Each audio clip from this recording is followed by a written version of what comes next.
Kniha Zloděj piva, spisovatel Matouš Klevar neboli já, jako vždycky. Kapitola 1. Kde jsem se to objevil? Probudil jsem se. Byl večer a vzduch mi čechral vlasy.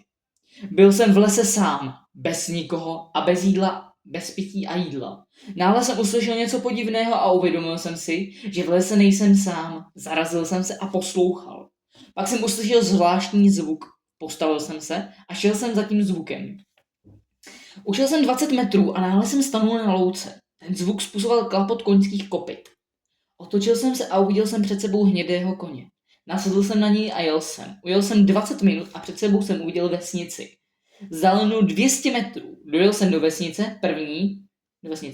První, co jsem uviděl, byl hostinec. Zastavil jsem se a sedl z koně. Pak jsem šel do hostince. Zastavil jsem se u dveří a bez váhání jsem vešel dovnitř. Vnitř to vypadalo hezky. Stoly a židly byly orovnané, ale u pultu nikdo nebyl. Bylo tam teplo. Sednul jsem si na židli a přemýšlel. Po 10 minutách se ve dveřích objevil někdo. Byl to muž a měl na hlavě kápy. Přešel mě a zatočil k pultu, kde mi zmizel z očí. Po 8 minutách uslyšel zvuk. Hlasy mluvily tohle. Ty šmejde, žádné pivo ti nedám, ale dáš. Po těchto slovech už nebylo slyšet nic. A pak ten muž vyšel od pultu, šel ke mně a pak ven. Rozběhl jsem se k němu a venku jsem uviděl 4 koně a vůz. Který odjel. Za sebou jsem uslyšel hlas výčepního. Ty jeden cvoku! Otočil jsem se a podíval se na výčepního. Ten se na mě usmál. Dobrý den, vy jste odsud? Oslovil mě. Ne, nejsem odsud, řekl jsem. Je ti zima? Zeptal se mě. Ano je, odpověděl jsem. Tak pojď dovnitř. Vstoupil jsem za ním do hostince. Sednul jsem si na židli a výčepní si taky sednul. Po chvíli mi řekl. Jmenuji se Adam. Jaké je tvé jméno?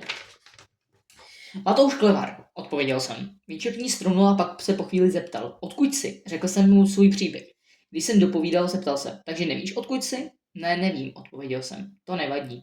Mohl bych pro vás něco udělat? Zeptal jsem se. Asi ne, odpověděl. Pak mě něco napadlo. Ten muž, kdo byl, jak se jmenuje? Jmenuje se Jan, odpověděl Adam. Je to ten nejhorší zloděj. Co vám ukradl? Zeptal jsem se. Pivo, odpověděl. A pak mě napadlo. Mohli bych chytit toho zloděje? Ano, to bys mohl. Mohl bys mluvit se starostou? To bys mohl, ale dnes ne. Napíšu mu, aby s tebou počil na zítra. Mohl bych prosím pokoj? Ano, můžeš, pojď za mnou. Zvedl se a šel ke schodům. Já šel za ním, u schodiště se otočil a pak šel do schodů. Vylezl jsem za ním, zatočili jsme do 3. pokoje. Řekl mi dobrou noc, zavřel dveře, pak jsem přišel do pokoje, lehnul si na postel a začal spát. Kapitola 2. Setkání se starostou. Bylo ráno a já jsem se probudil. Sešel jsem dolů, přišel jsem ke stolu a sednul si na židli. Přemýšlel jsem o sobě. Po 5 minutách se objevil výčepní. Byl unavený, což jsem poznal podle jeho obličeje. Ahoj, pozdravil mě. Ahoj, odpověděl jsem. Jak se máš? Jak se máš? Zeptal se mě. Dobře, odpověděl jsem. Takže půjdeme k tomu starostovi? Ano, půjdeme, jenom musíme chvíli počkat. Mohl bych prosím nové oblečení? Podíval jsem se na to své oblečení. Tohle je jedno potrhané, ukázal jsem na své hadry. Výčepní se podíval na moje oblečení. Tak jo, řekl nakonec. Počkej tu chvíli. Odběhl za pult a po chvíli jsem uslyšel. Jo, už jsem to našel. A pak se objevil s krabicí pod paží. Postavil ji vedle mě a já ji otevřel. V krabici byly nové oblečení. Boty, pásek, meč, prsen a plášť. Díky, odpověděl jsem. Není zač. Mohl bych se převléct? Ano, můžeš, řekl. Vzal jsem si krabici a šel po schodech nahoru. Zabočil jsem do svého pokoje, otevřel dveře a pak je zavřel. Začal jsem se převlékat. Sundal jsem si staré oblečení a oblekl si nové tričko, kalhoty a ponožky. Potom jsem si nazul boty, zavázal je, pak jsem si na krk dal plášť a meč s páskem. Jsem si připnul ke kalhotám. Prsten jsem si dal na prst, nasadil kapuci na hlavě a vyšel jsem z pokoje. Když jsem sestoupil dolů po schodech, uviděl jsem výčepního, jak si pro sebe něco říká. Pane výčepní? Ano, řekl a otočil se na mě. Prosím, odteď mi říkej Adame. Ano, budu ti říkat Adame. Souhlasil jsem. Tak jo, půjdeme. Vyšli jsme z hostince ven, prošli jsme uličkou a uviděl jsem zastávku. Šli jsme k zastávce a po několika minutách jsem uviděl dostavník, jak přijíždí na naší zastávku. Nastoupili jsme do něj. Po několika minutách jsme vystoupili na zastávce u starostova domu. Zaťukali jsme na dveře a ozvalo se zevnitř dále. Zevnitř hlas. Dveře se otevřely a my jsme vešli do předsíně. Prošli jsme do pokoje a uviděl jsem starostu. Byl mladý, měl hnědé vousy a brýle na nose. Měl modré oči, Měl modrou košili a černé kalhoty. Ahoj, jmenuji se Krištof, říkej mi Krištofe. A jaké je tvé jméno? Jmenuji se Matouš Klevar, odpověděl jsem. Hodně mě těší, Matouši. Takže ty bys chtěl chytit zloděje piva? Ano. Krištofem, skočil jsem mu do řeči. Tak jo, povoluji ti to, abys ho chytil. Zítra vyrazíš. Pak mě napadla jedna věc. Mohl bych na výpravu nějaké jídlo, Krištofe? Ano, to bys mohl. Počkej tu prosím na mě chvíli. Tak jo, řekl jsem. Po chvíli čekání přišel Krištof se 2 velkýma krabicema s jídlem a pitím. Řekl, tady to máte, můžete jít. Tak jsme vyšli ven. Venku jsme počkali nás. Dostavník, po chvíli čekání jsem uviděl dostavník. Nastoupili jsme do něj a jeli jsme. Když jsme dojeli na zastávku, vystoupili jsme a šli jsme do hostince. Když jsme došli k hostinci, vešli jsme dovnitř. Dali jsme bedny na stůl a dali jsme si nějaký drink. Den jsme zakončili kartami a pak jsme šli spát. Kapitola 3. Přepadení. Probudil jsem se ještě před rozedněním. Vstal jsem, obul si boty a šel dolů do salonku. Dole už na mě čekal Adam. Ahoj, pozdravil mě. Ahoj, odpověděl jsem. Takže už jsi připraven? Ano, to jsem. Tak jo, jídlo už máš zabalené na koni, vychrlil to ze sebe. Díky, odpověděl jsem. Není zač, řekl Adam. Tak ahoj, měj se a vrať se. Ano, vrátím se, odpověděl jsem a vyšel ven. Adam za mnou ještě dodal čau. Podíval jsem se na koně. Kůl měl hnědou barvu a modré oči. Tašky byly na hřbetě, ale nebyly přivázané a ani tam nebylo sedlo. Otočil jsem se na Adama a řekl, mohl bych prosím ještě sedlo? Adam přikývl a odešel pryč. Po 2 minutách se objevil s černým sedlem. Vyhoupil jsem se na koně, uvázal jsem tašky na sedlo a rozloučil se s Adamem. Vyjel jsem z uličky a po minutě opustil vesnici. Zastavil jsem se koně a naposled se podíval na vesnici. Pak jsem jel dál. Projížděl jsem hlubokým lesem a pokračoval dál. Dojel jsem k louce projelí. Za loukou byla řeka, tam jsem jel pomalu, aby se nespadl do vody. Pokračoval jsem dál a u lesa jsem si dal odpočinek na 3 hodiny. Po 3 hodinách jsem už jel velkým údolím. Po několika hodinách se začalo smívat, tak jsem se sedl z koně. Chtěl jsem udělat oheň, ale nevěděl jsem jak. Šáhl jsem do jedné kapsy, uklal a nahmatal jsem zapalovač. Tentokrát jsem byl rád, že mi ho Adam dal, protože kdybych ho neměl, byla by mi zima. Došel jsem pro klacky a zapálil je. Vzal jsem kus jídla z tašky a začal jsem jíst. Po jídle jsem byl unavený a tak jsem oheň uhasil, vzal si na sebe kapuci a šel spát. Zdál se mi sen, ve snu jsem uviděl nějakou holku a také tam byl muž, který tu holku mučil. Pak jsem se probudil. Ráno jsem se zbudil, byl jsem spocený. Uklidil jsem dřevo ze včerejší noci a šel se připravit. Hned u mého koně stáli 3 kluci. První byl mohutný, hodně hubený, měl šedou přilbu a černobílý meč. Druhý byl také hubený, ale místo přilby měl červený klobouk a žlutozelený meč. Třetí nebyl hubený, ale byl trochu při těle. Měl černý plášť a hnědomodrý meč. Matěj, řekl Vašek. Ano, Vašku, obejdi toho kluka a stoupni si za něj. Tak jo, souhlasil Matěj. Šel si stoupnout za ně. Pak kluk jménem Vašek řekl, Pavle, ty běž také dozadu. Kluk jménem Pavel si šel stoupnout k Matějovi. Vašek si šel stoupnout ke mně, udeřil mě do hlavy a já spadl na zem. Ležel jsem tam na zemi 5 minut. Když jsem se probral, uviděl jsem nade mnou ty kluky, jak mi dávají na ruce pouta a také pytel. Kapitola 4. Fontána. Kapitola 4. Fontána. Jak už jsem jednou říkal. Slyšel jsem, jak Vašek říká, pan vůdce bude rád, když mu ukážeme, co jsme ulovili. Tak jo, to jo, řekl Pavel vedle mě. Tak když už tam budeme, zeptal se Matěj. Za chvíli, odpověděl Pavel. Po chvíli jsme tam byli, poznal jsem to podle toho, že jsme zastavili. Pavel řekl. Vedeme vám někoho, z brany se ozval, dejte ho do vězení. Brána se otevřela a my jsme prošli dovnitř. Zavedli mě do vězení, tam mě zavřeli a odešli. Urval jsem pouta o kámen, který tam byl, sundal jsem si pytel z hlavy a čekal jsem, dokud mě někdo zachrání. Po chvíli se objevil muž. Došel ke mně a zeptal se mě, jak se jmenuji. Jsem Matouš Klevar a chci chytit zloděje piva. Odpověděl jsem. A jak se jmenuješ ty? Zeptal jsem se. Jmenuji se Dan a jsem alchymista, odpověděl Dan. Potřebuji pomoc, řekl jsem. Tak jo, pomůžu ti, řekl Dan a odešel. Po chvíli se vrátil s klíčem, otevřel mi dveře vězení a já vyšel ke schodišti. Dan otevřel druhé dveře a já vyšel ven do slunečního dne. Šli jsme k bráně. Brána se otevřela a u ní byl můj kůň. Otočil jsem se. Mohu tě poprosit o jednu věc? Řekl jsem. Ano, můžeš, odpověděl Dan. Zamyslel jsem se a řekl, potřebuji lektvar neviditelnosti. Dan šáhl do kapsy a vyndal lektvar. Tady máš, Matouši. Dal jsem si do kapsy lahvičku a pak odešel pryč. Nasedl jsem na koně a jel jsem. Projel jsem řekou a jel jsem dál. Pak jsem zastavil a odpočil 2 hodiny. Po 2 hodinách jsem vyjel na cestu. Jel jsem kolem řeky, zatočil jsem a jel jsem řekou. Projel jsem louku a jel jsem dál. Tak jsem jel 5 hodin. Už se smívalo, tak jsem došel k lesu, tam jsem se utábořil. Přes noc jsem se vybalil jídlo a jedl jsem. Když jsem dojedl, šel jsem spát. Dal jsem si na hlavu kapuci a spal jsem. V noci se mi zdal také sen o holce, která spala, byla spoutaná a křičela. Nad ní stál muž, který mluvil a přitom se smál. Ještě 2 dny a umřeš.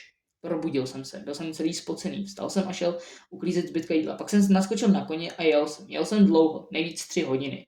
Po 3 hodinách cesty jsem zastavil u lesa, sesednul jsem z koně a šel jsem na procházku. Po chvíli jsem narazil na fontánu. Přišel jsem k fontáně blíž a uviděl jsem blištivou vodu a krásně průhlednou. Kapitola 5. Tamný les. Koukal jsem se na fontánu 5 hodin a po 5 hodinách jsem usoudil, že by bylo dobré, kdybych jel. Došel jsem ke koni, nasedl na něj a jel jsem. Jel jsem skoro hodinu a už se stmívalo. Zastavil jsem se, sesedl z koně a bez jídla jsem šel spát. Zdal se mi zase sen, ve kterém byla ta stejná holka, ale nebyl tam muž, který v předminulém snu mučil holku. Ta holka byla člověk, viděl jsem její obličej, měla modré oči a krásně hnědé vlasy. Ležela na postydle a mluvila šeptem, ale já jí nerozuměl. Říkala toto: Matouši, zachraň mě, můj otec mě chce zabít, udělá to pozítří, zachraň mě prosím. A já jsem se probudil. Byl jsem celý spocený, vstal jsem a sednul jsem si na zem. Přemýšlel jsem, kdo to byla ta holka a proč říkala, abych jí zachránil život před otcem. Jsem detektiv a pomůžu jí, řekl jsem si v hlavě. Bylo 7 hodin a tak jsem šel na snídani. Po snídani jsem nasedl na koně a vyjel jsem na cestu. A když jsem měl 3 hodiny, zastavil jsem sesedl z koně a odpočil jsem 2 hodiny. Po 2 hodinách odpočinku jsem vyjel na cestu. Jel jsem už skoro 4 hodiny, ale už se stmívalo. A tak jsem sesednul z koně a šel jsem si udělat večeři. Po dobré večeři jsem šel spát. V noci se mi zdal zase sen. Zase tam byla ta holka, ležela v posteli, ale znovu tam nebyl ten muž. Zase šeptala: Prosím, zachraň mě, bydlím v království lásky za temným lesem. Můj otec mě zabije, pokud mi nepomůžeš. Pomůžeš mi, prosím? Odpověděl jsem ano a sen skončil. Probudil jsem se. Ráno. Bylo zataženo. Nasedl jsem na koně a vyjel po cestě. Začalo pršet a po 5 minutách už to nemělo smysl. Tak jsem zastavil, sesedl z koně a čekal jsem. Čekal, dokud přestane pršet. Po 2 hodinách začalo svítit slunce. Nasedl jsem na koně a jel jsem. Po 1 hodině jsem byl unavený, tak jsem se sednul z koně a odpočil jsem 5 hodin. Po 5 hodinách jsem vyjel na cestu. Po 2 hodinách jízdy se začalo stmívat, tak jsem se sednul z koně a šel jsem spát. V noci se mi zdál sen, v tom snu byla zase ta holka a říkala: Už jsi blízko, vydej se tím lesem a zachraň mě, prosím. Já: Dobrá, půjdu tam. A jak tě najdu? Ta holka: Najdeš mě v království lásky, půjdeš dovnitř a pak nahoru k mému pokoji. Zvládneš to? Já: Asi jo, kdy tě má tvůj otec zabít? Zítra večer. A co jsi mu udělala? Ona: Řeknu ti to potom. Teď běž, prosím. Tím se přerušil můj sen. V tu dobu jsem si probudil. Sednul jsem si na zem, bylo 8 hodin a tak jsem pomalu vstal a šel ke koni. Nenasadil jsem se, jen jsem mu podíval do očí. Pak jsem vzal jídlo z tašky, jedl jsem a přemýšlel jsem o svém poslání. Když jsem dojedl, nasedl na koně a jel jsem k lesu. Tam u lesa jsem se sednul z koně, vedl jsem ho vedle sebe a šel jsem do lesa. V tom lese jsem byla tma. Uviděl jsem cestu, po které jsem šel. Po chvíli jsem udělal cestu z lesa. Šel jsem po ní a došel k výhlídce. Odtud jsem viděl před sebou město a za ním království lásky. Podle mě to bylo království, protože bylo velké a široké. A jestli jde o tu lásku, tak to bylo hodně nablízkané. Kapitola 6. Království lásky. Sestoupil jsem z vyhlídky a zaměřil do vesnice s tím, že tam přespím a pak půjdu zachránit tu dívku. Došel jsem k vesnici, uviděl hostinec, tak jsem tam uvázal koně a vyšel jsem dovnitř. V hostinci bylo málo lidí, asi 10. Došel jsem k výčepnímu, kde stál výčepník František, který kouřil dýmku. Všiml se mě a přísným pohledem se zeptal: Kdo jsi? A co tu pohledáváš? Jsem Matouš a hledám zloděje piva, odpověděl jsem. Klidným hlasem. František vykulil hlasy. Kohože? Hledám zloděje piva, zopakoval jsem. Aha, odpověděl. Nevím, kdo to je, dodal zamyšleně. Mohl bych u vás dnes přespat, prosím? Zeptal jsem se. Tak jo. A chceš jídlo a pití? Zeptal jsem se. Jo, klidně, přikývil jsem. Tak si někde sedni, já ti donesu jídlo a pití, řekl František. Odešel a já si mezi tím sedl. Po chvíli se vrátil s jídlem. Byly tu knedlíky plněným masem a šťáva. František si ke mně přisedl a tak mě něco napadlo. Zeptal jsem se ho. Jak se jmenuje ta dívka z království lásky? Eliška, odpověděl František. Je moc hezká, ale už dlouho žít nebude. Proč nebude žít? Zajímal jsem se. František stlumil hlas a řekl: Její otec jí chce zabít. Říká, že slouží 3hlavému drakovi, který žije ve zlodějové vesnici. Tam by mohl být i ten zloděj piva, že? Poznamenal jsem. František si zamyslel a odpověděl: Možná ano, jeden tam určitě je. Jel kolem naší vesnice s vozem a 4 koňmi, jmenoval se Honza. Byl to on, pomyslel jsem si. A kam jel ten Honza? K hradu a pak nahoru pryč, řekl František. Díky moc, už je pozdě, půjdu spát, řekl jsem. Počkej, dám ti klíč, řekl František. Sáhl do kapsy a podal mi klíč. Tady máš, pak mi ho vrať. Díky, odpověděl jsem. Vzal jsem klíč a šel jsem do svého pokoje. Otevřel jsem dveře, lehl si na postel a usnul. Té noci se mi nezdal žádný sen. Když jsem se probudil, byla tma. Zamkl jsem dveře a šel dolů. Položil jsem klíč na stůl, vyšel ven a odvásil jsem koně na slup a vyrazil. Dojel jsem ke království. Nesesedl jsem z koně, vzal lano a zaklepal na bránu. Ta se otevřela. Já vešel dovnitř s koněm, kterým jsem uvázal u jednoho stánku. Uviděl jsem 3 muže, kteří stáli u souchy a povídali si. Přistoupil jsem k ním a zaslechl, o čem mluví. Všiml se mě a zeptali se, kdo jsi? Zeptal jsem Matouš Klevar a hledám princeznu Elišku, odpověděl jsem. A vy? Já jsem Kevin, tady je Matias a tohle je John. Chceš nám s něčím pomoct? Řekl Kevin. Klidně, odpověděl jsem. Chceme, abys nám pomohl ukrást peníze králi, řekl Kevin. Dobrá, ale pomůžete mi najít a zachránit Elišku, odpověděl jsem. Podali jsme si ruce a vydali se dál. Došli jsme k druhé bráně, kterou jsme otevřeli a ocitli se v království. Kde jsou ty peníze? Zeptal jsem se. V královské truhlici, odpověděl Kevin. A kde je ta truhla? Zeptal jsem se. V královské místnosti, odpověděl Matias. A v jaké je to patře? A zajímal jsem se. Tady, ukázal na dveře, na nich bylo napsáno královská místnost. Vstup na vlastní nebezpečí. Matiasi, můžeš ty dveře otevřít, prosím? Požádal Kevin. Dobře, řekl Matias. Vytáhl šperhák a otevřel dveře s faknutím. Uvnitř jsme udělal spoustu cenností. Vzali jsme si jednu trůlu, položili ji na stůl a otevřeli. Byla plná peněz. Rozdělili jsme si a zbytek dali do vaků. Vyšli jsme z místnosti a zeptali jsme se, kde má pokoj Eliška? Tamhle, ukázal Kevin. Došli jsme tam, uviděli jsme dveře s nápisem Eliščin pokoj. Mám zaklepat? Jo, zaklepej. Odpověděl Matias. Zaklepal jsem. Ale nikdo neodpovídal, tak jsem zaklepal znovu. Nic, zkusil jsem otevřít, ale dveře byly zamčené. Kevine, můžeš mi půjčit šperhák, prosím? Požádal jsem. Jasně, tady, řekl Kevin. Podal mi ho. Vložil jsem šperhák do zámku, otočil a dveře cvakly. Vešli jsme dovnitř. Pokoj Elišky byl hezký, laděný do modré a červené barvy. Na posteli ležela Eliška, měla zavřené oči. Přešel jsem po posteli a sedl si vedle ní. V tu chvíli se probudila, měla krásné hnědé vlasy. Podívala se na mě a tiše zeptala, kdo jsi? Jsem Matouš, odpověděl jsem. Já jsem Eliška, řekla. Zdál se mi sen o tobě, řekl jsem. To vím, odpověděla Eliška. Přišel jsem, abych tě zachránil, doplnil jsem. Kdy odejdeme, zeptala se. Jakmile si zabalíš, můžeme vyrazit, řekl jsem. Nic si vrát nechci, můžeme jít teď, řekla. Tak jo, souhlasil jsem. Zvedl se z postele a otevřel dveře. Eliška se zvedla a šla ke mně. Vadilo by ti, kdybych tě vzal za ruku? Zeptal jsem se. Nevadí, řekla. Odpověděla. Vzal jsem jí za ruku a společně jsme vyšli ven. Kevin, Matias a John šli za námi. Došli jsme k bráně, otevřeli ji a pokračovali dál, až jsme se dostali k druhé bráně. Tam jsme se s nimi rozloučili. Kevine, mohl bys mi prosím nechat ten jeden šperák? Požádal jsem. Jasně, řekl Kevin a podal mi ho. Díky, Kevine, i vám, Matiasi a Johne. Podali jsme si ruce a pak jsme nasedli na koně a vyrazili. Kapitola 7. Tajná skrýš. Jeli jsme asi 2 hodiny, zastavili jsme a odpočívali. Pak jsme vyrazili na cestu. Po 5 minutách jízdy se začalo stmívat. Po 5 hodinách se jízdy začalo stmívat. Tak jsme se sedli z koně a šli si udělat večeři. Po večeři byli hodně unavení a tak jsme šli spát. V noci se mi nezdál sen. Porobili jsme se ráno, zvedli se z našeho místa a vyhoupli jsme se do sedla. Potom se pomohl Elišce se vyhoupnout. Vyrazili jsme, projeli jsme lesem a pokračovali dál. Elišku něco napadlo a tak mě oslovila. Matouši? Ano, odpověděl jsem. Víš, chtěla bych ti něco říct, řekla. Můžeš mi to říct, až se sedem z koně? Zeptal jsem se. Ano, můžu, řekla Eliška. Jeli jsme v lese asi 5 minut a pak jsme vyjeli a pokračovali dál. Po 6 hodinách cesty jsme zastavili a odpočívali jsme. Potom jsme zase jeli, ale nemělo to smysl, protože se stmívalo. A tak jsme zastavili, sezli z koně a šli si udělat večeři. Když jsme jedli, napadlo mě něco. Otočil jsem se a podíval jsem se na Elišku a oslovil jí. Eliško? Ano, odpověděla. Co jsi jí chtěla říct? Zeptal jsem se. Řekl jsem. Eliška se na mě koukla a řekla. Chtěla jsem ti říct, že od včerejška tě miluju. Stuhl jsem. Pak jsem odpověděl, to je úžasné, jen nevím, co na to říct, Eliško. Zamyslel jsem a najednou jsem řekl, já tebe taky miluju. Eliška se na mě usmála, přiblížila svůj obličej k mému a dala mi pusu na tvář. Potom jsme šli spát. Ráno jsem se vzbudil a koukal na slunce. Pak jsem si uvědomil, že mám za 3 dny narozeniny a bude mi 18 let. Zatím se probíhala Eliška, koukal se na mě, zvedla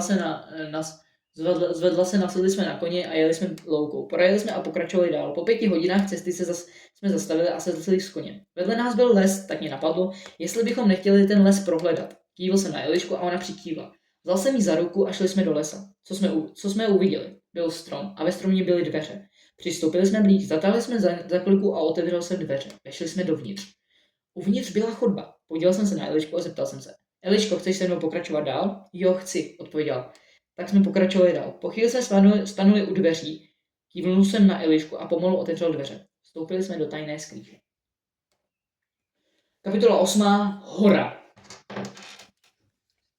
Když jsme vstoupili, za námi se zavřely dveře. Uvnitř to bylo hodně zvláštní. Na stěnách byly pověšené kůže od medvěda a od jelena. Na zemi stála židle, stůl a postel. A také truhla, která vypadala zvláštně. Měla smaragdovou barvu a na některých místech vypadala, jako kdyby ji někdo odřel, když se jí sem táhnul. Chtěl jsem ji otevřít, abych věděl, co je uvnitř. Koukal jsem se na Elišku a ona přikývla.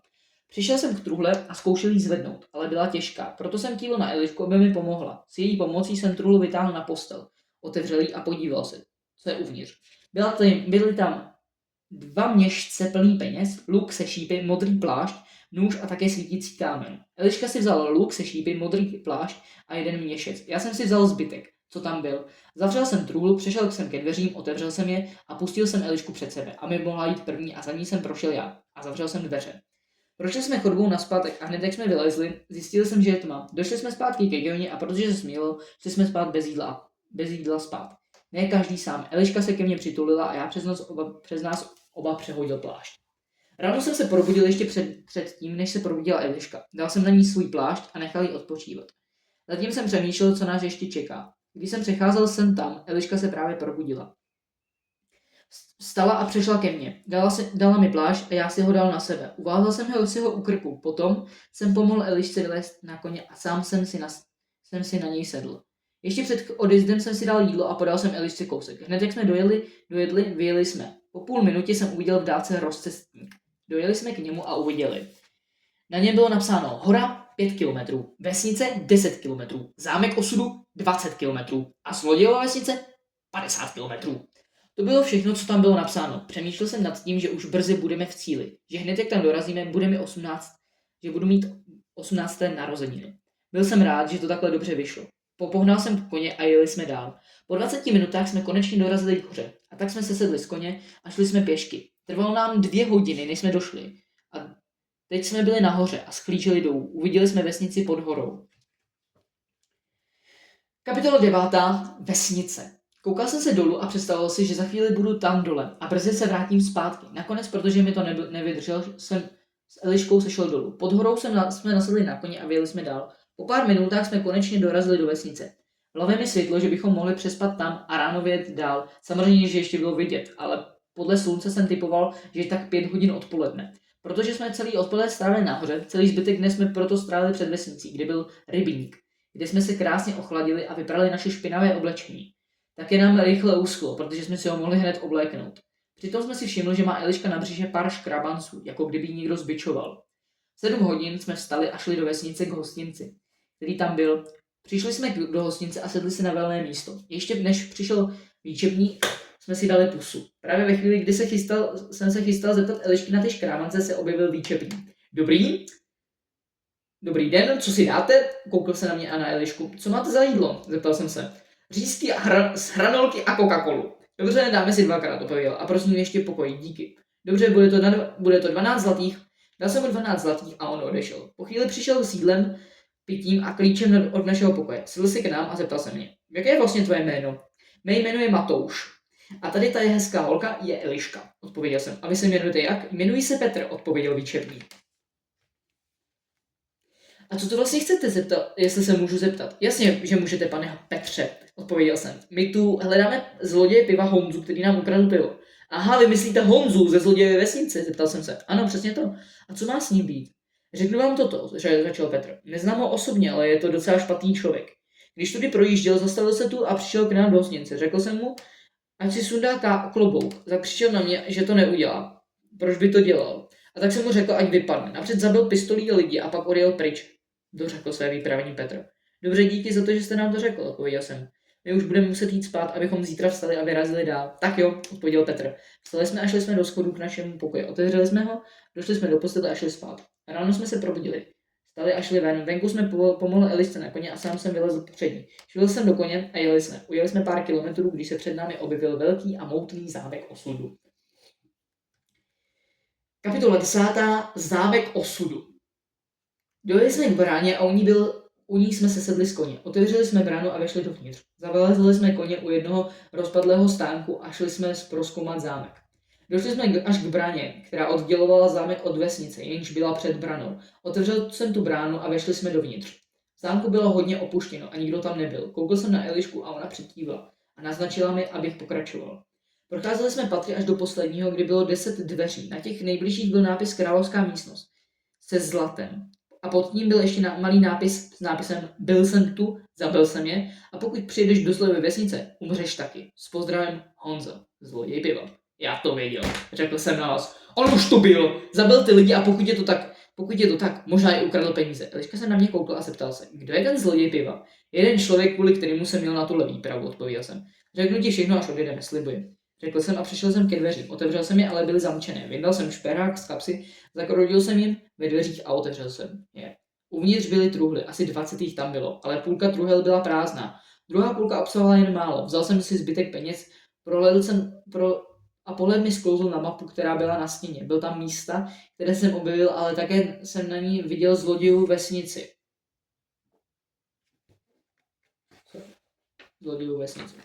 Kapitola 11. Zlodějova vesnice. Chvíli jsem přemýšlel, jestli to není jen moje fantazie, ale pak jsem si vzpomněl, že ne, že je to realita. Otočil jsem se na Elišku, ale ona tam nebyla. Otevřel jsem dveře a zjistil jsem, že stojí před druhými dveřmi jako socha. Zavřel jsem ty, který jsem navštívil a přišel jsem k těm, který byly otevřené. Zjistil jsem, že tam je hromada krve po celé podlaze a také mrtvý král. Zavřel jsem ty dveře, aby se na to musel dívat. Eliška zamrkla a usmála se na mě. Díky, že si to zavřel. To byla maličkost. Odpověděl jsem, neboj se, to bude dobrý a objemil jsem jí. Ona mi obětí opětovala. Dobře, asi už budeme muset jít zpátky, řekl jsem. Tak asi půjdeme, odpověděla Eliška a vyšli jsme. Při scházení schodu mě něco napadlo. Odkud máš ty jizvy na břiše, Eliško? Zeptal jsem se. No, můj otec, začala Eliška, se domluvil s jedním člověkem, nevím, kdo to byl, ale tehdy se můj otec poprvé zachoval hnusně. Potom, co ten neznámý odešel, mě začal každý den bít do těla. Napřed to dělal rukou, dával mi facky přes hlavu, ale potom se rozhodl mě zbít ještě hůř. Koupil si z vesnice bič a každý den mě 10krát uhodil, až ho to přimělo k mé vraždě. Pokoušel se mě zabít, ale já jsem byla dost silná na to, aby to přežila. Pak spáchal sebevraždu, když si přijel a vlastnoručně se zapíchl a napřed mě nechal uspat uspávacím práškem. Dořekla Eliška, když jsme sešli po schodech, dohli až k jedné bráně. Otevřeli jsme ji a scházeli jsme po cestě k druhé bráně. Najednou mě něco napadlo. Eliško, já si ještě něco vyřídím. Jo, tak dobře, odpověděla Eliška. Rychle jsem běžel do klenotnictví, abych Elišce koupil prsten. Vybral jsem ten nejhezčí, nechal jsem tam 3 zlatáčky na poldě, odešel jsem pryč. Eliška byla u koně a tak jsem k ní přešel k ní, klikl jsem před ní a řekl, můžeš se otočit, Eliško? Tak jo, odpověděla Eliška. A otočil jsem se. Eliško z království lásky, vezmeš si mě, až se vrátíme zpátky? Počkej, to myslíš vážně? Jako až se vrátíme svatbu? Já a ty, zeptala se Eliška. No jasně, odpověděl jsem. Tak jo, vezmu si tě, až se vrátíme, odpověděla s dojatým hlasem. Nandal jsem jí prsten na prst a políbili jsme se. A teď mi řekni prosím všechno, řekla Eliška. Dobře, bylo to tak. Objevil jsem se v lese, pak jsem jel do vesnice, kde jsem potkal Adama, výčevního. Řekl jsem, že mu beru tuhle práci a pak jsem si promluvil se starostou Krištofem. Ještě mě zastavili 3 kluci a potom mi pomohl alchymista Dan. Dal mi lektvar neviditelnosti. Pak jsem jel přes fontánu a přes temný les a pak jsem potkal tebe. To je asi všechno, odpověděl jsem. Dobře, tak díky. Asi bychom měli jet, řekl jsem. Tak jo, odpověděla Eliška. A tak jsme nasedli na koně, Eliška mě uchopila za záda, aby nespadla a vyjeli jsme. Po pár minutách jsme dorazili ke zlodějovi vesnici. Kapitola 12. Odhalení zloděje. Byla půlnoc a nám se chtělo spát. Otevřela se nám brána a my jsme vyjeli dovnitř. Byla strašná tma, dojeli jsme ke stáji a lehli jsme si tam, protože jsme byli unavení. V noci se mi zdál sen. Zdalo se mi, že jak vstupuji před lidmi na koncertě a že mi někdo tleská a směje se. Pak jsem udělal nějakou osobu zahalenou v kápi, jak mi ukazuje nějakou věc, která se mi vůbec nehodí. Pak mě ten člověk probodl mečem, který měl schovaný za pláštěm. Spadl jsem na zem mrtvý. A v tu dobu jsem se probudil. Nevím, co se stalo, ani jaký sen to byl. Prostě jsem si na ten sen nevzpomněl, ale zjistil jsem, že jsem celý zpropocený. Pak jsem si všiml Elišky, jak spí. Po chvíli se probudila i Eliška. Protřela si oči a koukla se na mě. Tak co dneska hodláme dělat, Maty? Zeptal jsem se. Dneska chytneme zloděje a připravíme se na odjezd, řekl jsem. A kdy máš narozeniny vlastně? Zeptal se Eliška. No, počítal jsem to chvíli. Ten den, co jsi mi řekla, že mě miluješ, to byly 3 dny. To jsme byli skoro té tajné skrýše, takže ty narozeniny máš dneska, že jo? Řekla Eliška. Jo, to mám dneska, odpověděl jsem. Kolik ti je vlastně teď? Zeptala se mě Eliška. Podle mých představ mi je teď 18 let. To už jsi plnoletý, zeptala se mě Eliška. Jo, to jsem právě teď plnoletý, řekl jsem. Aha, tak hodně štěstí. A dala mi pusu takovou, kterou mi ještě od té doby, co si mi zachránil, nedala. Teď jdeme najít toho zloděje piva, řekl jsem. Ano, řekla Eliška. Vstali jsme a šli jsme ze stáje pryč. Nevím, kde je ten zloděj, takže mě napadlo, že se někoho zeptáme. Jak jsme procházeli vesnicí, náhle jsem uslyšel blízko nás nějakého člověka, který říká, ten zloděj Honza si dovolí úplně na všechny. No jo, Božku. A kde vlastně bydlí? Zeptal se ten vedle. Tamhle Igorem, ukázal na dům vedle něj. Pán jménem Igor odešel pryč a pán jménem Bořek si nás všiml a přišel ke mně. Dobrý den, kdo jste, co tu chcete, řekl. Já jsem se rozhodl, že nebudu lhát, a tak jsem řekl, jmenuji se Matouš Klevar a tohle je Eliška, moje holka, a hledáme zloděje piva. Pan Bořek si zamyslel a řekl, co vám udělal, že ho hledáte? No, ukradl pivo a zlato a taky zabil pár lidí ze zámku osudu, pověděl jsem. Pan Bořek se zamyslel a pak řekl, dobře, a můžu vám nějak pomoct? Rád vám pomůžu. Zamyslel jsem se a pak mě napadla jedna věc. Mohli byste nám udělat 3 věci, prosím? Ano, můžu, odpověděl pan Bořek. Dobré, první věc, kde je zloděj piva? Zeptal jsem se. Je tady. Ukázal na ten dům. Je v prvním patře a jsou to první dveře, odpověděl pan Bořek. Dobrá, druhá věc je, mohli byste mezi tím pro nás sehnat vůz s mříčemi, prosím? Zeptal jsem se. Ano, mohu a přivezu ho sem, odpověděl pan Bořek. A třetí věc, a co to pivo, který ukradl, už vypil a utratil peníze? A taky, jak zabil ty lidi? Pan Bořek se zamyslel a potom řekl, ty peníze použil už, ale to pivo ještě ne, není to u Honzy, je to v hradě a v hodně daleko, odpověděl pan Bořek. Dobře, díky moc, odpověděl jsem. Pan Bořek se uklonil a odešel. Přišli jsme k tomu domu, co nám ukázal, zkoušeli jsme ho otevřít a šlo to. Došli jsme tam, kde nám řekl pan Bořek a dostali jsme asi až ve dveřím, kde bydlí Honza. Dveře byly zamčené, tak jsem vzal šperhák a zakroutil jsem ve dveří. Otevřel jsem pomalu. Jak to šlo? Soukali jsme se dovnitř a zavřeli jsme pomalu dveře. Teď jsme byli uvnitř. Bylo tam 5 místností. Přemýšlel jsem, kde může být. Napřed jsme zkusili Honzu v pokoji. Nikdo tam nebyl, ani to pivo tam nebylo. Prohledali jsme to tam, ale nebylo tam nic. Tak jsme zkusili objevící pokoj. Stáli tam 3 lidé. Matka, otec a kluk. Asi mu mohlo být 19 let, nevím. Ale byl to Honza. Toho už jsem poznal. Kývil jsem na Elišku a ona ke mně přišla. Eliško, až řeknu teď, tak řekneš ruce vzhůru a já skočím po Honzovi. Až řeknu teď. Tak to uděláš, jo? Řekl jsem. Ona přikývla. 3, 2, 1, kývil jsem na Elišku a ona řekla ruce vzhůru. Já jsem oskočil po Honzovi, potřeboval jsem pouta. Zkusil jsem v kapse a v kapse jsem je měl. Dal jsem je Honzovi na ruce. Vstaň, Honzo, a pojď. Honza se zvedl a šel s námi. Šel s námi. Jeho otec už pomalu sahal po meči, když tu ránu padl na zem a už se nezvedl. Byl mrtvý. Honza si toho nevšiml. Otevřeli jsme dveře, sešli jsme ven a počkal jsem, dokud nedojede vůz s mřížemi. Po chvíli se objevil a dal jsem ho tam do vozu. Zavřel jsem vůz a zamkl jsem tam Honzu. Pak jsem si vzal klíč do kapsy. Kapitola 13. Hrad. Najednou jsem si vzpomněl, že Eliška se mnou nevrátila. Rychle jsem se vrátil zpátky a uviděl jsem jí, jaký Honzova matka drží meč pod krkem. Rychle jsem se tam vběhl a než si toho všiml, vyndal jsem meč, padl na zem hned, jak jsem meč dotkl jejího krku. Spadla na zem jako její manžel, taky mrtvá. Eliška proběhla pokoj, dotkla se mě, objala mě a řekla, díky, kdyby nebylo tebe, tak bych umřela, takže díky moc. Jo, nemáš vůbec za co děkovat. Teď musíme pokračovat, řekl jsem. Jo, to chápu, Maty. Řekla Eliška. Tak jdeme, řekl jsem. Přešel jsem mrtvá těla a Eliška je taky přešla. Prošli jsme ven a pak jsme zatočili k hradu. U hradu jsem si vzpomněl, že nevím, co nás čeká, ale nečekal jsem a vyrazil jsem sám. Zatím si to prozkoumat. Uviděl jsem branu a napadlo mě, jestli budu potřebovat ještě šperhák.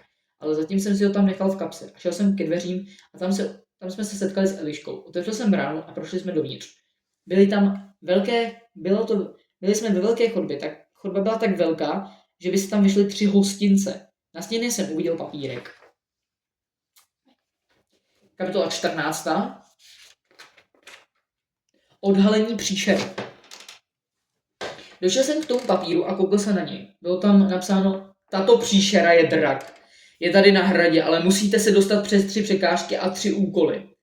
Pak vás čeká zlatá trůhla a pak drak. Tak dobře, teď budeme mezi dvěma námi a věcmi, co tady někdo připravil, řekl jsem Elišce. Tak dobře, řekla Eliška, jdeme na to. Tak jo, odpověděla Eliška a vyšli jsme. Neudělali jsme ani 15 kroků, když se před námi objevila židla a na ní papírek. Zase jsem šel na první, na tom bylo napsáno toto. Za chvíli vás čekají 3 překážky, víc neřeknu, ale jestli to dáte, tak jste lepší než ti, co to nedali. Ti jsou tady všude. Dočetl jsem papír a na zemi byla kost od člověka. A vedle ní další. Polkl jsem. Teď už asi vím, co nás čeká, řekl jsem si v duchu. Kapitola 15. 3 překážky. Eliška došla ke mně a koukla se na mě. Vypadáš divně, řekla. No jo, vypadám, protože nás čekají 3 překážky a já se trochu bojím. Víš, že to nepřežije a ty budeš smutná, že jsme to nezvládli, odpověděl jsem. Maty, spolu to dáme, jo a neboj. Já ti nepřestanu milovat, i kdybych byl po smrti a ani kdybys nějak byl ovládnutý, řekla mi. Moje láska k tobě se nedá zničit ničím, dodala Eliška. A teď pojď, ať můžeme jít dál, řekla znovu Eliška. Tak dobře, jdeme. Odpověděl jsem. Myšli jsme ven a před sebou jsme uviděli 3 překážky. První překážku jsme obešli zprava, druhou jsme obešli zleva a třetí jsme přeskočili. Pokračovali jsme dál a došli jsme k další židli. Tam byla další zpráva. Teď vás čekají 2 úkoly. Nejsou těžké, ale pak ten poslední je a o tom se bavit nebudeme. To potom. Teď 2 úkoly, kde se dozvíš, co dál. Kapitola 16. 2 úkoly. Takže teď budeme muset pokračovat dál. Na úkol 1 a pak 2. Řekl jsem Elišce. Dobře, řekla Eliška. Tak jdeme. Tak jo, došli jsme k prvnímu úkolu. První úkol je, abychom udělali lektvar, řekla Eliška. A jaký lektvar, zeptal jsem se. Prý neviditelnosti. Tak dobře, je tu i recept. Tak jo, uděláme to takhle. Já budu dávat do kotle věci a ty zatím budeš připravovat suroviny, řekl jsem. Tak jo, souhlasila Eliška. S mojí pomocí jsme to měli hotové za pár minut a dali jsme si ten lektvar do kapsy. První úkol jsme měli za sebou a šli jsme na druhý úkol. Došli jsme k druhému úkolu, ten byl, že máme bojovat s rytíři. Dívali jsme na sebe a rychle jsme se semkli. Oba zmizeli pryč. Pokračovali jsme dál a uviděli jsme další židli. Na té bylo napsáno poslední úkol, pak je truhla. Třetí úkol je těžký, ale pokud si dal tohle předtím, dáš i tohle. Věřím ti. Poslední úkol. To určitě nepsal Honza zloděj piva. Tohle by nikdy nenapsal. Tohle myšlenka mi vybuchla ve. A co myslíš, že to bude horší než ty 2? Nemyslím si, řekl jsem. Jdeme a neboj, Eliško. Dáme to. Tak jo, jdeme, řekla Eliška. Vyšli jsme na poslední úkol. Ten zatím nebyl vidět a pak jsem to spatřil. Třetí úkol spočíval v tom, že musíme projít laserovým bludištěm až nakonec ke dveřím, kde, pokud jsem si to myslel dobře, byla zlatá truhla. Šli jsme pomalu, aby nás to nezabilo a trvalo nám to nejméně 15 minut. Pak jsme najednou byli venku, povedlo se nám to a skoro všechno bylo za námi. Prošli jsme ke dveřím a otevřeli jsme je. Uvnitř byla místnost a před truhlou byla židle. Tam bylo napsáno, tady máte tu zlatou truhlu a pak příšeru a to pivo, co se bral Honza, zloděj piva. Koukl jsem se na truhlu a přešel jsem k ní. Kapitola 18. Zlatá truhla. Dal jsem s Eliškou tu truhlu na postel a otevřel jsem ji, ale nešlo to. Tak jsem jí vytáhl šperák a zakroutil jsem ve vzduchu. Ozval se cvak a já otevřel víko bedny. Zahalila mě mlha. Z truhly, když zmizla, uviděl jsem papír, na kterém byl modrozelený nůž. Na něm byl modrozelený nůž. Vzal jsem nůž a dal jsem si ho do kapsy a vzal jsem ten papír do ruky. Na něm bylo napsáno: Nůž je na příšeru. Nůž je na příšeru. Stačí, když se přiblížíte k drakovi a probodnete ho. Je to na vás. Jen se nesnažte se nechat zabít, protože smrt je konec vašeho bojování. Takže se nenechte zabít, prosím. Tak se mějte dobře a doufám, že to přežijete. To byl konec dopisu. Koukal jsem se na Elišku, tak to máme. Teď jenom najít toho draka, řekl jsem. No jo, kde je vlastně? Zeptal se Eliška. To nevím, ani nám nedal indicie, kde ho najít, odpověděl jsem. Přemýšlel jsem a nakonec jsme vyšli z pokoje. Uviděl jsem tu židli, ale zamířili jsme doleva a tam nás čekaly schody dolů. Sešli jsme je a uviděli jsme dveře, na kterých bylo napsáno Pokoj draka. Kapitola 19. Souboj s drakem. Otevřel jsem dveře a tam byl tříhlavý drak. Byla to velká místnost a ten drak byl taky velký. Jako ta místnost. Polkl jsem na prázdno, v hlavě mi bušil mozek a přemýšlel jsem, co to horšího nás může čekat. Řekl jsem si v duchu, že se určitě nenechám zabít schválně a že budu bojovat za život můj i Elišky. Zavřel jsem oči, nadechl jsem se a vzpomněl si, že mám ještě 2 lektvary neviditelnosti. Napil jsem se trochu toho lektvaru a rychle jsem proběhl přes příšeru a zabil jsem nůž do krku drakovi. Ten drak zařval a přišel o 1 hlavu. Udělal jsem to ještě 2krát a drak umřel. Rozpadl se na prach a z toho prachu se objevili lidé a zvířata. Měl jsem pocit, že začíná bitva o život a o smrt. Padadám, pam, pam, pam, pam. Kapitola 20. Bitva. Přemýšlel jsem, jak na to. A napadla mě bláznivá myšlenka. Napij se lektvaru, ze zálohy je budu zabíjet a Eliška mi pomůže. Ale jak jí to řeknu, aby nás neslyšeli ti, proti kterými bojujeme? Eliško, můžeš mě poslouchat teď? Řekl jsem potichu. Jasně, co bys chtěl, odpověděla Eliška. Tak vezmi si lék tvar neviditelnosti, prosím, a pomoz mi je zabít ty lidi a zvířata, řekl jsem. Tak jo, odpověděla Eliška. Podal jsem Elišce lék tvar neviditelnosti a Eliška se napila. Já jsem se taky napil. A oba jsme byli neviditelní. Vyběhli jsme na ně, kličkoval jsem a sekal jsem je těla. Nepřátelé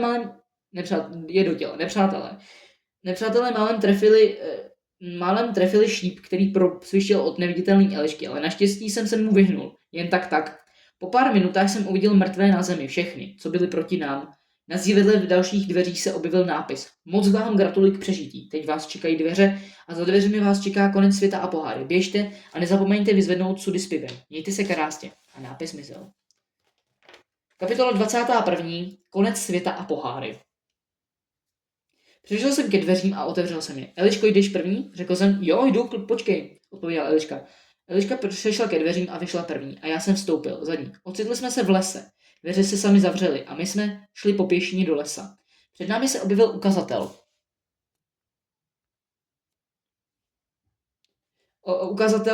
Konec světa a na ukazatel na něm bylo napsáno konec světa a poháry, 10 kilometrů.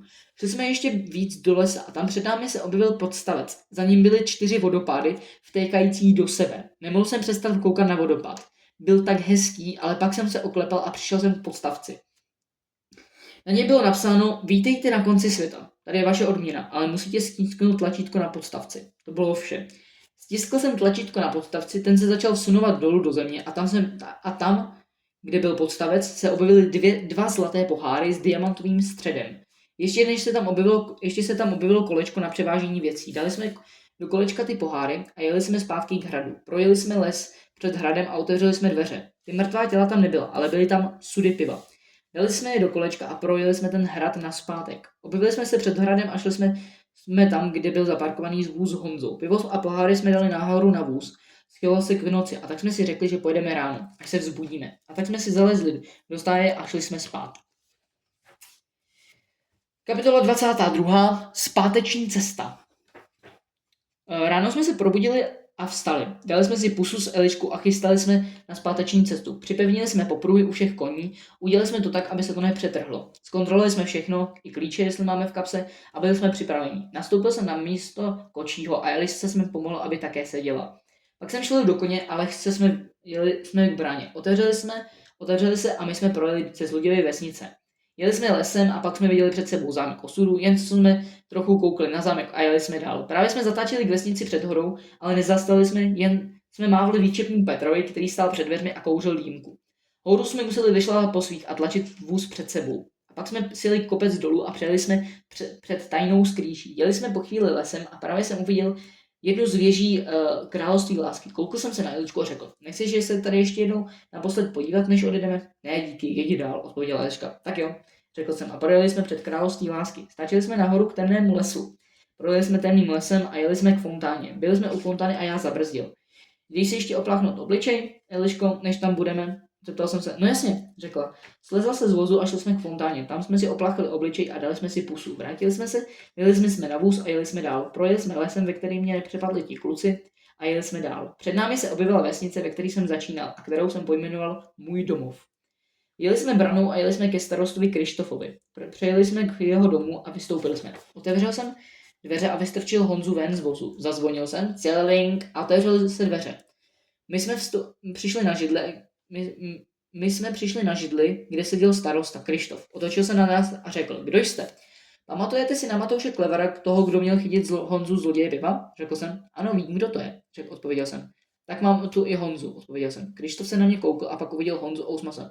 No vidím, že jste splnili svůj úkol, řekl. Díky moc, že jste to udělali. Vzal jsem Honzu a přesunul ho do vězení. Tak a teď ještě to pivo byste měli vrátit Honzovi, Adamovi, řekl Krištof. Jo, to udělám, řekl jsem. Mohu vás o něco poprosit, pane starosto? Zeptal jsem se, o co? Řekl Krištof. Chtěl bych zítra mít svatbu s touto hezkou holkou, ukázal jsem na Elišku. Zítra odpoledne by to šlo, Maty, odpověděl Krištof. Rozloučili jsme a odešli jsme ven k vozu. Jeli jsme k hostinci a vystoupili jsme a dali jsme Adamovi pivo. Protože byla noc, tak jsme se zaparkovali vůz, dali poháry taky Adamovi a šli jsme spát. Kapitola 23, neboli poslední, svatba. Spali jsme do 12 hodin, v 12:30 jsme se probudili. Sešli jsme dolů na oběd. Dali jsme si oběd, ale málo, protože jsme měli za chvíli hostinu. Šel jsem se do pokoje převést do svatebního oblečení a na krku jsem měl ještě zub od toho draka, který jsem zabil. Doufal jsem, že až budu manžel s Eliškou, už to bude lepší a nebude nic s drakem. Potom jsem se převlékl a šel jsem čekat ven, protože venku byla svatba, za vesnicí. Pak jsme tam všichni přišli a já tam uviděl i moji nastávající. Stoupili jsme si k sobě a biskup, který se koukal na nás a řekl: Matouši, berete si zde přítomnou Elišku? Ano, řekl jsem. Eliško, berete si zde Matouše? Ano, řekla Eliška. Dejte si pusu. Dali jsme si pusu a na místě vyblchl ohňostroj. Pak byla hostina. To je konec.